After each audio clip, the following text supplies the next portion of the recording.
अब आता है एक स्पेसिफिक ग्रेविटी, बस इसका रोल है आपके ज्यादा एग्जाम में। सेम स्पेसिफिक ग्रेविटी वही होता है जो रिलेटिव डेंसिटी होता है, बस अंतर क्या है, रिलेटिव डेंसिटी में मैंने बताया था row A respect to B, row A divided by row B, यही तो फॉर्मूला बताया था मैं रिलेटिव डेंसिटी का। यदि हमेशा रो बी मतलब जो रिस्पेक्ट जो रेफरेंस सिस्टम है वो हमेशा अगर आप वाटर ही लो, वाटर के अलावा कुछ मत लो, तब उसे बोलते हैं स्पेसिफिक ग्रेविटी। ध्यान रखना, मतलब when the reference substance is water, जो नीचे वाला रेफरेंस जो सब्सटेंस है वो यदि वाटर ही होगा हमेशा, तो the relative density is also name, तब रिलेटिव डेंसिटी को क्या बोल देंगे, specific gravity of a substance. क्या डिफरेंस है रिलेटिव डेंसिटी और स्पेसिफिक ग्रेविटी? रिलेटिव डेंसिटी में तो हम पीवी कुछ भी ले सकते थे, ये पीवी वाटर की जगह हम एल्कोहल भी ले सकते थे, वो एल्कोहल की वाटर की जगह हम मिल्क भी ले सकते थे, नीचे वाला कि मिल्क का, और ऊपर कुछ भी ले सकते थे आप। लेकिन यदि आप रेफरेंस सब्सटेंस वाटर ही ले रहे हैं तो उस कंडीशन में जो रिलेटिव डेंसिटी है वो क्या कहलाती है, स्पेसिफिक ग्रेविटी। मतलब स्पेसिफिक ग्रेविटी का फॉर्मूला वही बनेगा, specific gravity of a substance is equal to density of substance divided by, नीचे वाली चीज तो सेम ही होगी, density of water, reference substance आपका वाटर है, और स्पेसिफिक ग्रेविटी वाटर की हमेशा 1 रहती है, ध्यान रखना। तो अगर आप किसी ऑब्जेक्ट की स्पेसिफिक ग्रेविटी मतलब ए ऑब्जेक्ट की स्पेसिफिक ग्रेविटी निकालना चाहते हो तो density of A divided by density of water, specific gravity का किसी ए सब्सटेंस, किसी भी ए सब्सटेंस का निकालना चाहते, आपने डेंसिटी के बारे में बता दिया। आप बोलते हैं प्रेशर ऑफ फ्लूइड्स, ये जरूर पढ़ना है, आर्किमिडीज प्रिंसिपल, बियोंसी फोर्स, फ्लोटेशन, कोई ऑब्जेक्ट फ्लोट कर रहा है या सिंक हो रहा है, प्रेशर से ही पता चलेगा।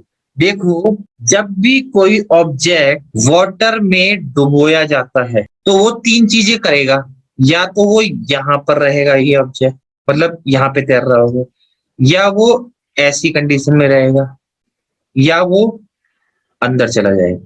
3 कंडीशन। पहली कंडीशन क्या है, बिल्कुल ऊपर तैर रहा है। दूसरी कंडीशन क्या है, आधा ऊपर है आधा नीचे है। तीसरी कंडीशन क्या है, बिल्कुल डूब चुका है। अब ये इसे पढ़ने से पहले आपको करना क्या है, एक आपने बड़ी सी बोतल ली, ये आपने एक बोतल ली प्लास्टिक की पेप्सी की, ठीक है, इसके अंदर आपने पानी डाल दिया ऊपर तक, पहला छेद यहाँ पर करा, दूसरा छेद यहाँ पर करा, तीसरा छेद यहाँ पर करा, ज्यादा फोर्स से पानी कहाँ किस छेद से निकलेगा, सबसे नीचे वाले से।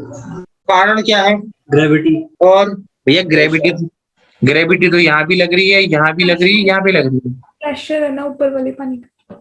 देखो वाटर प्रेशर लगाता है नीचे हमेशा, ड्यू टू ग्रेविटी, ग्रेविटी की वजह से प्रेशर नीचे लगाता है।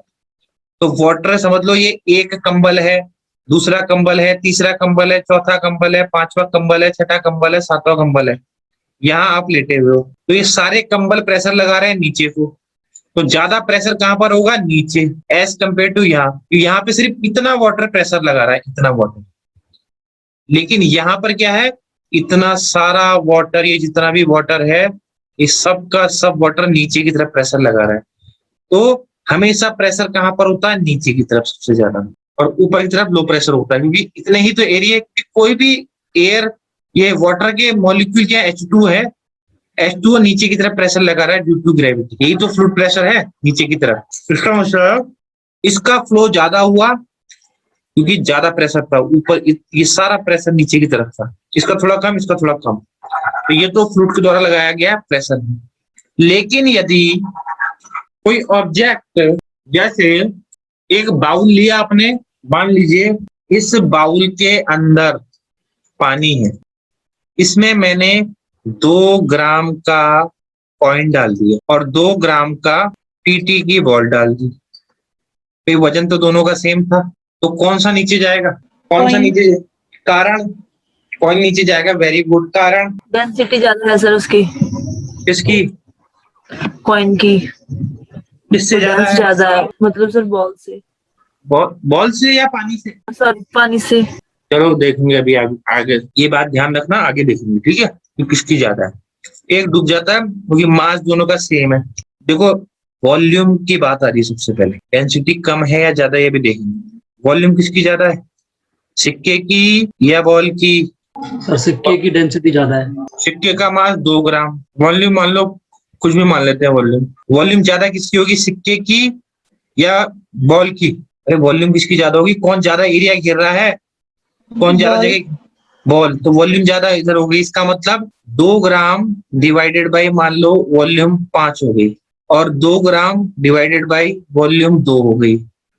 ये है बॉल, ये है कॉइन। भाई जरा डेंसिटी निकालो तो दोनों की। तो डेंसिटी यहाँ कितनी है, कम हो गई, किसकी, बॉल की। यहाँ पे डेंसिटी किसकी है, सिक्के की, ज्यादा हो गई, सिक्के की डेंसिटी ज्यादा है। ये तो मैं खाली एग्जांपल दे रहा हूँ, सिक्के की डेंसिटी 1 नहीं होगी, ध्यान रखना, मैं तो खाली एग्जांपल दे रहा हूँ। चलो इसकी वजह से क्या है, मतलब जिस ऑब्जेक्ट का वॉल्यूम ज्यादा है वो ऑब्जेक्ट डूबेगा नहीं। सबसे पहली बात तो ये होगी, जिस ऑब्जेक्ट का वॉल्यूम ज्यादा है, मतलब जो ऑब्जेक्ट ज्यादा जगह घेर रहा है वो डूबेगा नहीं। भाई ये ज्यादा जगह घेरता है या ये ज्यादा जगह घेरता है? जहाज। जहाज। इसकी वॉल्यूम ज्यादा थी तो इसकी डेंसिटी कम हो गई, और इसकी डेंसिटी ज्यादा थी। पहली कंडीशन ये है, लेकिन तैरने के लिए और कंडीशन भी चाहिए। ये तो डेंसिटी की बात है, अभी तो एक कंडीशन और चाहिए, ब्यूयंसी फोर्स, ये भी आएगा, वो छोड़ देंगे, पहले अभी इसको देखते हैं, ठीक है। वो सिक्का तैर गया। अब सेम ये ऑब्जेक्ट आपने अंदर डाला, तो देखो इधर भी प्रेशर लग रहा है इस ऑब्जेक्ट पे पानी के द्वारा, इधर भी प्रेशर लग रहा है, इधर भी प्रेशर लग रहा है, और इसके पीछे की तरफ, ये ऊपर का ऑप्शन नहीं है, पीछे की तरफ, तो ये वाला प्रेशर इसको कैंसिल कर दे रहा है, पीछे वाला प्रेशर इसको कैंसिल कर दे रहा है। बस दो प्रेशर एक दूसरे को कैंसिल नहीं कर पा रहे हैं। पहला प्रेशर नीचे की तरफ ग्रेविटेशनल पुल, और एक ऊपर की तरफ प्रेशर लगा रहा है, पानी ही लगा रहा है प्रेशर, पानी ही ऊपर प्रेशर लगा रहा है। एक क्या है, प्रेशर नीचे की तरफ और एक ऊपर की तरफ। बाकी के सारे, इसने इसको कैंसिल कर दिया, इसने उसको कैंसिल कर दिया। चारों तरफ से प्रेशर लगेगा ना बॉल पे, इधर भी लगेगा, इधर भी लगेगा, पानी अंदर डूब गया जब, इधर भी लगेगा, और इसके पीछे जो दिख नहीं रहा है अभी, इसके पीछे भी लगेगा। बस एक ऊपर और नीचे भी प्रेशर लग रहा होगा, लेकिन ध्यान रखना नीचे तो ऐसे लग रहा है, ऊपर ऊपर की तरफ लग रहा है। तो ये जो पानी के द्वारा जो ऊपर की तरफ ऑब्जेक्ट पर प्रेशर लगाया जाता है, ऊपर की तरफ जो ऑब्जेक्ट पे प्रेशर लगाया जाता है, उसी प्रेशर को बोलते हैं बियॉन्ड फोर्स। सबसे पहले तो क्या होता है, और इस बियॉन्ड फोर्स की वजह से ही ऑब्जेक्ट क्या करता है, तैरता है। सबसे पहली चीज प्रेशर का देखो काम क्या है, तो प्रेशर भी बहुत जरूरी है। यहां पर क्या है, यहां पर वो ऑब्जेक्ट जब है, यहां पर पानी ऐसे प्रेशर लगा रहा है ऊपर की तरफ, और यही प्रेशर बियॉन्ड फोर्स कहलाता है, ऊपर की तरफ जो लग रहा है ऑब्जेक्ट पे। मतलब नीचे से ऑब्जेक्ट के नीचे ऊपर की तरफ, ऑब्जेक्ट के नीचे ऊपर की तरफ लिक्विड या पानी बोल दो, पानी के द्वारा लगाया गया फोर्स या प्रेशर क्या कहलाता है, बियॉन्ड फोर्स कहलाता है। इतना आपने ध्यान रखना। मैंने बताया था, देखो दो प्रकार के फोर्स लगते हैं किसी भी ऑब्जेक्ट पे by a fluid environment. Object क्या होगा, ऑब्जेक्ट होगा कोई भी इंडिविजुअल, क्या होगा, इंडिविजुअल, ये भी तो ऑब्जेक्ट हो सकता है। तो इस पे जो नीचे के द्वारा, पानी के द्वारा ऊपर को उस पे जो फोर्स लगाया गया वो बियॉन्ड फोर्स कहलाता है। पहले तो ये फोर्स मैं बता दिया आपको। अब जब भी किसी भी ऑब्जेक्ट को वाटर में डाला जाता है, पानी में डाला जाता है, तो दो प्रकार के फोर्स लगते हैं उस ऑब्जेक्ट पे फ्लूइड एनवायरनमेंट में। अगर फ्लूइड एनवायरनमेंट में किसी ऑब्जेक्ट को डाला जाता है, एक होता है buoyant force due to objects immersion in fluid, एक होता है बियॉन्ड फोर्स, वो कब लगता है, जब किसी ऑब्जेक्ट को पानी के अंदर हम डालते हैं, जब किसी ऑब्जेक्ट को पानी के अंदर हम डालते हैं, एक तो वो फोर्स लगता है। दूसरा फोर्स लगता है dynamic force due to its relative motion of the fluid. Fluid जब तैर रहा होता है तब डायनेमिक फोर्स लगता है।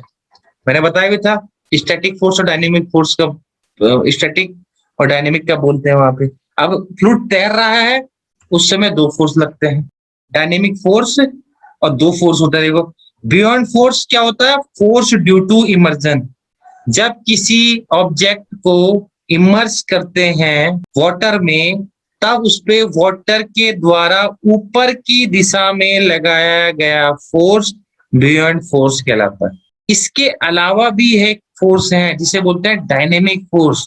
वो फोर्स क्या होते हैं, जब वो फ्लूइड ऑब्जेक्ट या तो ऐसे चल रहा हो, मोशन में हो, और जब ऑब्जेक्ट मोशन होता है वाटर भी थोड़ा थोड़ा चल रहा होता है, तो उस समय कौन सा फोर्स लग रहा है भाई, उस समय भी कोई ना कोई फोर्स लग रहा है। उस फोर्स को बोलते हैं देखो dynamic force due to its relative motion in the fluid.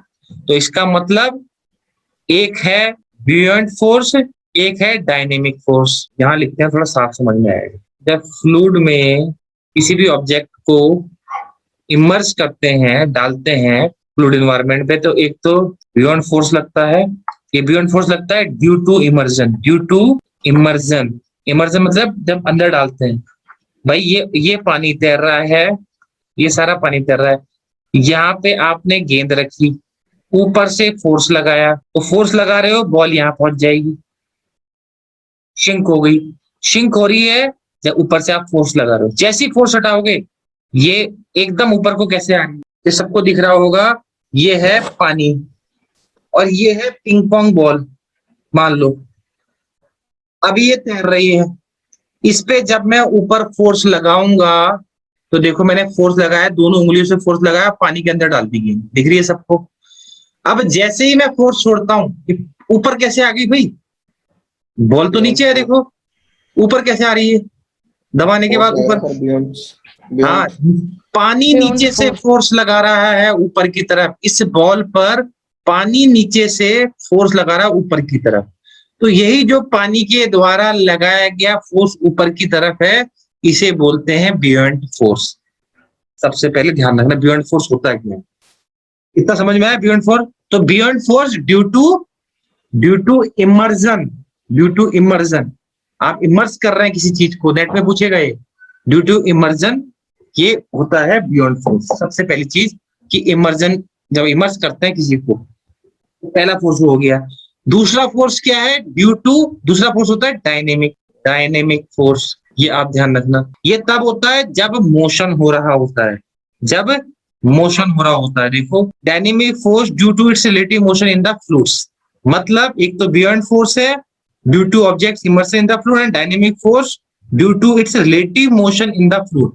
और ये डायनेमिक फोर्स दो प्रकार के हो रखे हैं, देखिए, एक है ड्रैग फोर्स, एक है लिफ्ट फोर्स। इसका मतलब ये दोनों फोर्स जो हैं ये तभी पॉसिबल है जब कोई ऑब्जेक्ट सबसे पहले तो फ्लूइड में मोशन कर रहा होगा, या जब फ्लूइड खुद मोशन कर रहा होगा, तभी ये फोर्स लग सकता है। कौन सा, डायनेमिक फोर्स, मतलब जब कोई ऑब्जेक्ट या तो फ्लूइड में मोशन कर रहा है तब लगेगा ये, या जब फ्लूइड खुद मोशन कर रहा है।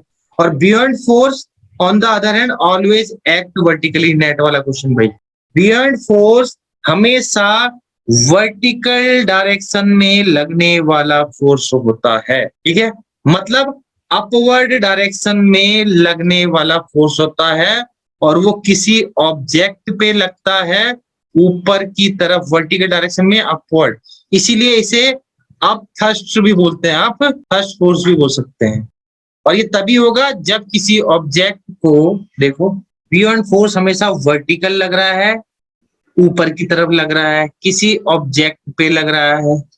इसी बियॉन्ड फोर्स की वजह से ऑब्जेक्ट क्या करता है, स्विम करता है।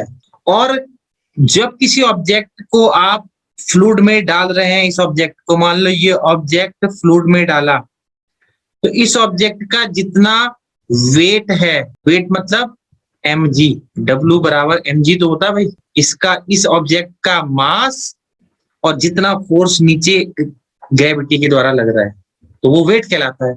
तो इसका मतलब जितना इसका वेट है इस ऑब्जेक्ट का, वो हमेशा वही फोर्स होगा नीचे की तरफ, इसे बोलते हैं वेट फोर्स।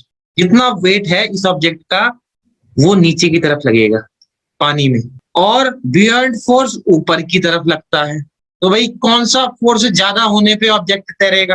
वेट फोर्स मतलब या बियॉन्ड फोर्स? Beyond force. हाँ, बियॉन्ड फोर्स यदि ज्यादा है वेट फोर्स से, या वेट बोल देते हैं, तो भाई तब ऑब्जेक्ट तैरेगा। यदि वेट ज्यादा है बियॉन्ड फोर्स से तो ऑब्जेक्ट शिंक करेगा। क्या करेगा? डूब जाएगा। अब देखो यहाँ में वेट फोर्स तो है, इसका वेट भी है, मैं ऊपर से अपनी उंगली से भी फोर्स लगा रहा हूँ नीचे। जब तक मैं उंगली से फोर्स लगाऊंगा इसका मतलब बियॉन्ड फोर्स से ज्यादा फोर्स हो गया इसका, तो वो नीचे को डूब रहा है वो।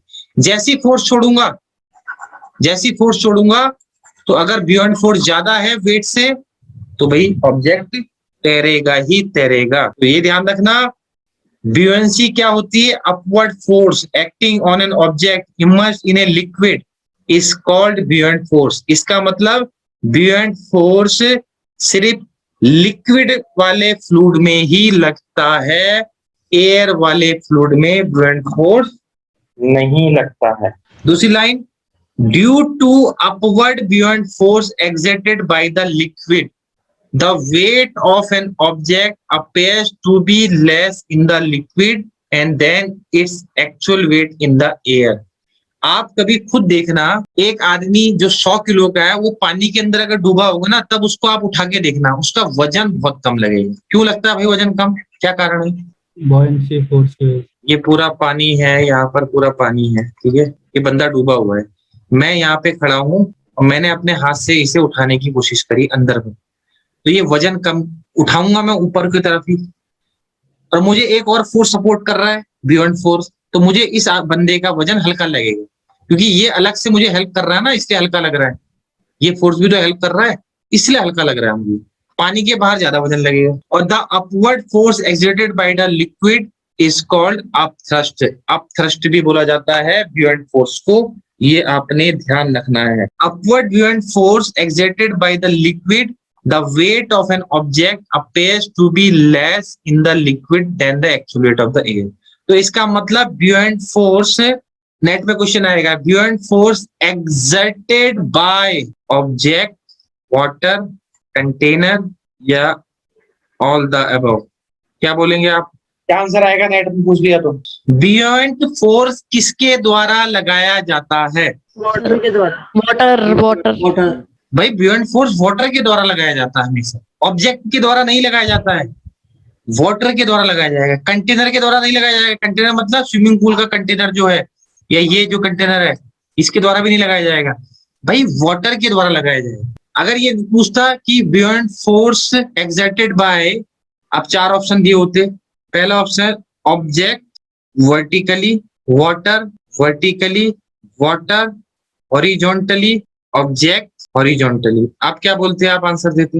Water vertically. Water vertical. हाँ, अब हो सकता है वर्टिकली ना लिखे, अपवर्ड लिख दे, डाउनवर्ड लिख दे, ये आपको देखना है, ठीक है। तो ये चीजें नेट में ऐसी चीजें आपसे पूछी जाएंगी कि ब्यूएंट फोर्स होता क्या है, ब्यूएंसी होती क्या है। अब देखो 3 कंडीशन मैंने बताई थी।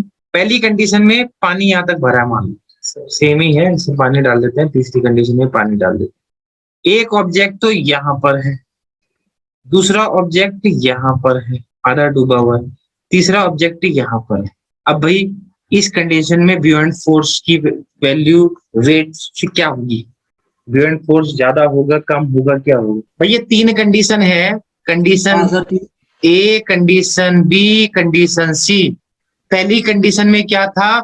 ऑब्जेक्ट जो था, ये बॉल जो थी, ये पूरी की पूरी पानी के ऊपर थी, इसका कोई भी पार्ट पानी के नीचे नहीं गया। इस दूसरी कंडीशन में जो बॉल है उसका आधा भाग पानी में डूबा है, आधा भाग ऊपर हवा में है। तीसरी कंडीशन में बॉल पूरी डूब चुकी है। अब भैया बियॉन्ड फोर्स जो है, क्या कहानी यहाँ पे गड़ रहा है? तीसरे में सबसे ज्यादा लगेगा। तीसरे वाली कंडीशन में buoyant force is greater than weight. चलो मैं पहले ही बताया था आपको। नो सर, बस ये जेराफ वाला क्वेश्चन है भाई। ये तीनों कंडीशन, ये सब वेट है, ये सब वेट है। ये तीनों कंडीशन कहाँ पर, इन तीनों में कहाँ पर लागू होगी पहले बता दो सर। थर्ड वाली सिचुएशन तो थर्ड में ही होगी, सी में। अच्छा, इसमें ये होगी, चलो ये वाली मतलब इसमें सिंक वाली Yes, कंडीशन। चलो अब ये दो असली तो जीआरएफ इनसे निकलेगा आपका। yes, sir. Is equal to वाली ए में सर लगेगी। ये थर्ड वाली फर्स्ट ए पे इज इक्वल टू वाली है वो लगेगी सर ए में। अच्छा, इज इक्वल टू वाले पांडे जी ने Yes, sir. बोला। हाँ चलो भाई, और कोई बता सकता है? नहीं सर बी वाली जो है F B greater than weight first A में लगेगी और F B is equal to weight लगेगी बी में, अच्छा। सॉरी ए में, हाँ बी में। चलो पांडे जी थोड़ा सा यहाँ पे सर सेकंड वाली लगेगी थर्ड में। सेकंड वाली बियोंसी फोर्स ग्रेटर है वेट से, वो थर्ड में लगेगी। अच्छा, और सर बीएससी निकल गई। सेकंड वाली ए पे लगेगी सर। सेकंड वाली ए पे लगेगी। चलो चलो अब थोड़ा थोड़ा आप कर लेते हैं, ठीक है, ये हटा देते हैं। अब थोड़ा मैं भी बोलता हूँ। अब आता है बियॉन्ड फोर्स। यदि देखो, यदि बियॉन्ड फोर्स जो है, यदि ऑब्जेक्ट के वेट फोर्स के बराबर होगा, यदि जितना फोर्स ये लगा रहा है ऑब्जेक्ट, जितना फोर्स ये लगा रहा है उतना ही फोर्स ये लगा रहा है, यदि बराबर होगा तो इसने भी आधा योगदान दिया है, इसने भी आधा योगदान दिया है। इसका मतलब ये आधा आधा रहेगा। ये क्या रहेगा? ये वाली कंडीशन आएगी। यदि ये भी बराबर है बियॉन्ड फोर्स, यदि buoyant force is equal to weight force, object का जो वेट नीचे की तरफ फोर्स लगा रहा है वेट फोर्स, तब क्या होगा? ऑब्जेक्ट पानी में आधा डूबा रहेगा। ये सही बोल रहा हूँ या आधा बाहर रहेगा? कौन सी बात सही बोल रहा हूँ? बाहर रहेगा सर। और दोनों कंडीशन है। आधा डूबा रहेगा या आधा बाहर रहेगा। नेट में जीआरएफ का क्वेश्चन है, ध्यान रखना, ठीक है। पहली कंडीशन, ये कंडीशन जो है, ये तो भाई तैर रहा है, स्विम कर रहा है, इसका मतलब beyond force is greater than weight force, तब ऑब्जेक्ट तैरेगा, स्विम करेगा। इस कंडीशन में buoyant force is lesser than weight force, मतलब वेट फोर्स ज्यादा हो गया है तो ये डूब गया भाई, वेट फोर्स। ये कंडीशन रहेगी, याद रहेगा? जी सर। Yes sir. तो इसका मतलब यही चीज बोल रहा है कि भाई ऊपर वाला, यदि आपको किसी ऑब्जेक्ट को तैराना है तो बियॉन्ड फोर्स ज्यादा लगना चाहिए वेट फोर्स के अपेक्षा। इसका मतलब जो हल्की चीज है उसका वेट फोर्स कम होगा, जो भी हल्की चीज है उसका वेट फोर्स कम होगा। तो इस वजह से हल्की चीजें, हल्के ऑब्जेक्ट स्विम करते हैं। सिर्फ अभी नॉर्मल चीज बता रहा है, स्विम करते हैं, हल्के ऑब्जेक्ट स्विम करते हैं। अभी तो जो जहाज वाली कहानी तो पहुंची ही नहीं है कि जहाज तो भैया हल्की चीज है नहीं, तब वो क्यों स्विम कर रहा है। अभी तो सिर्फ ये बता रहा है कि वजन से लेना देना है बस इसका भी। अभी आगे जो हम कहानी पढ़ेंगे अभी और चीजें भी आएंगी कि भाई वो स्पेसिफिक ग्रेविटी, ये सब चीजें भी आएंगी। तो आज हमने सिर्फ इतना ही पढ़ा है कि भाई यदि कोई हल्की वस्तु है वो तैरेगी, वेट फोर्स कम लग रहा है नीचे की तरफ, बियॉन्ड फोर्स ज्यादा है तो ऑब्जेक्ट तैरेगा।